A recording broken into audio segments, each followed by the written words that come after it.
চাকরিহারাদের আশ্বাস পূরণ করতে ব্যর্থ এসএসসি এবং শিক্ষামন্ত্রী ব্রাত্য বসু তিনি আশ্বাস দিয়েছিলেন যে যোগ্যদের তালিকা প্রকাশ করা হবে, কিন্তু সেই সময়সীমা পেরিয়ে যেতেই এবার এসএসসি ভবনের সামনে চাকরিহারাদের বিক্ষোভ, কার্যত বিশৃঙ্খলার ছবি সামনে এলো। চাকরিহারাদের আশ্বাস পূর্ণ করতে ব্যর্থ এসএসসি। শিক্ষামন্ত্রী ব্রাত্য বসুর দেওয়া সময়সীমা পেরিয়ে যাবার পরও যোগ্যদের তালিকা প্রকাশ করল না এসএসসি।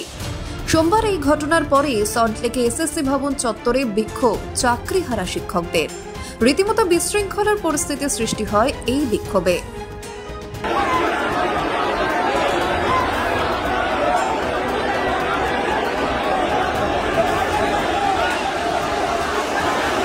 পুলিশের সঙ্গে ধস্তাধস্তি সহ সারা রাত অবস্থানে বসার দাবি জানায় চাকরিহারা যোগ্য শিক্ষকদের দল।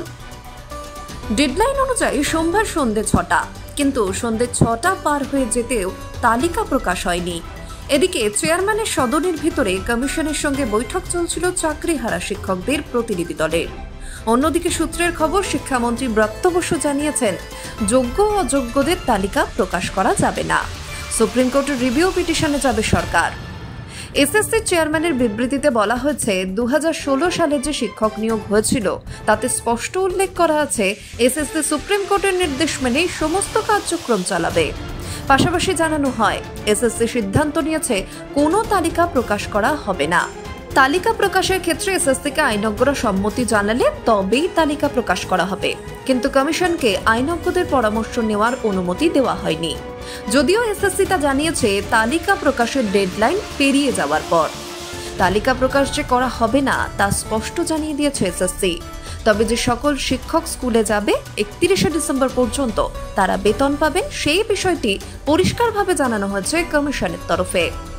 উল্লেখ্য, তালিকা প্রকাশ না করার পাশাপাশি তৃতীয় কাউন্সিল পর্যন্ত যোগ্য বলে ঘোষণার দাবি ঘিরে সল্টলেকের এসএসসি ভবনের সামনে উত্তেজনার পরিস্থিতি সৃষ্টি হয়। চাকরিহারাদের বক্তব্য, যোগ্যদের চাকরি চলে গেলে সেই দায় কার? তাদের জীবন নিয়ে ছেলে খেলা করা হচ্ছে। এই আন্দোলনে সামিল হয়ে কি বলছেন চাকরিহারারা, শুনুন। আমাদের চাকরি গেছে এসএসসি দুর্নীতির জন্য, আমাদের চাকরি গেছে পর্ষদের দুর্নীতির জন্য। তাদের কি হবে? আমার ছেলে খেলা হচ্ছে আজকে, কাল থেকে স্কুলে যেতে পারবো না, স্যালারি দেবে না, টাকা কোথায় পাবো? পাড়ার লোকেরা অসামাজিক বলবে, অযোগ্য বলবে, টাকা দিয়ে নিশ্চয়ই চাকরি পেয়েছে। তারা তো জানবে না, দায়িত্ব কে নেবে?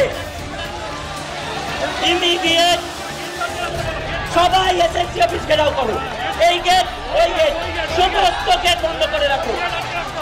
আমাদেরকে গুলি করে মেরে দিক, লাঠি চার্জ করুক, নিয়ে চলে যাক, কাউকে ভয় পায় না। আমার চাকরি নিয়ে ছেলে খেলা, আমাকে অযোগ্য বলা, ইয়ার কি পেয়েছে?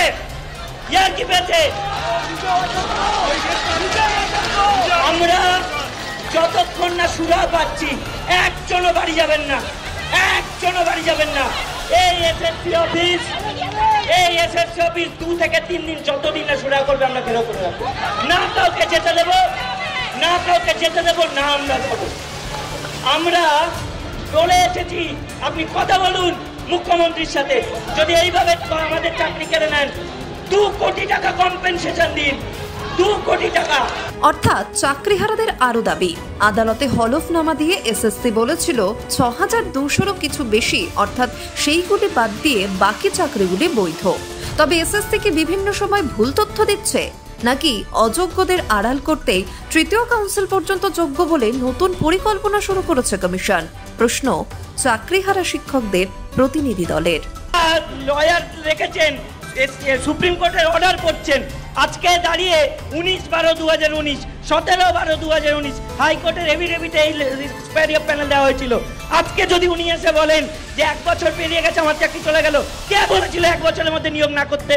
আমরা আন্দোলন করে তাই দেরি হয়েছে, তাতেও দেরি হয়েছে। সেই সময় বারবার বলেছিলাম যে এখনই নিয়োগ করুন।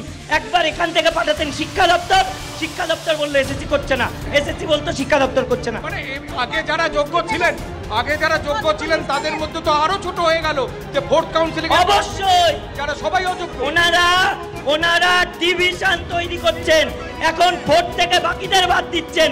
মামার বাড়ির আবদার, কাউন্সিলিং তো এসএসসি করেছে। এসএসসি করেছে, দেরি হয়েছে এসএসসির জন্য, তাহলে তার উচিত আমার চাকরি কিভাবে সুরক্ষিত থাকবে সেটা ব্যবস্থা করা।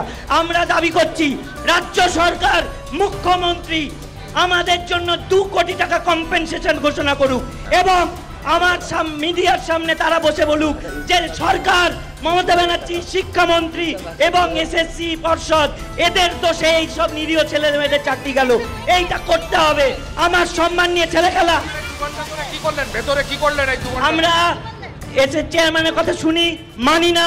সামনে চেয়ারম্যানের ঘরের সামনে আমরা বিক্ষোভে বসি, আমরা বলি যতক্ষণ না শুরু হবে উঠবো না। উনি জানান যে এমআইসির সঙ্গে কথা হয়েছে, লয়ারের সাথে কথা হয়েছে, এখন আমি কিছু করতে পারবো না, 2-3 দিন সময় লাগবে।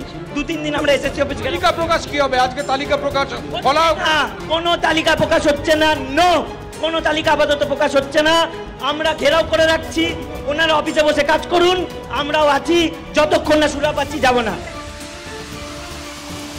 ব্যুরো রিপোর্ট, নিউজ বর্তমান।